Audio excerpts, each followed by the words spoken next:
4 كوبايات دقيق وصدر فرخة واحد مع حشوة خطيرة هتعمليها وخليكي تعملي 4 بيتزات بحجم عائلي مع كل أسرار نجاحها وتفاصيلها، وتوفري فيها أكتر من 500 جنيه.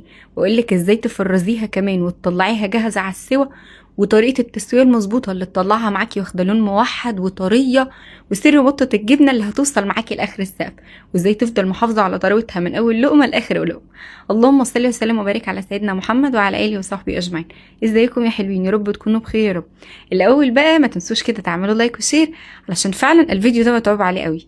الاول انا عندي 4 كوبايات من الدقيق، عندي معلقه ونص كبار من السكر ومعلقه ونص كبار من الخميره، ونص كوبايه من زيت الزيتون. طبعا تقدروا تستغنوا عنه تستعملوا اي نوع زيت تاني، ولكن حقيقي زيت الزيتون هيفرق جدا في قوام العجينه وفي طراوتها. بولة ناشفة ونضيفة هنزل كوباية من المية ومعاها معلقتين كبار من المية، هدوب فيهم الخميرة والسكر وبعدين انزل عليهم زيت الزيتون. في الخطوات دي احنا مش محتاجين مضرب ولا اي حاجة، مجرد تقليب كده بمعلقة. 4 كوبايات الدقيق حطيت معاهم ربع معلقة صغيرة من الملح ومعلقة صغيرة من البيكنج باودر. هنا هيدينا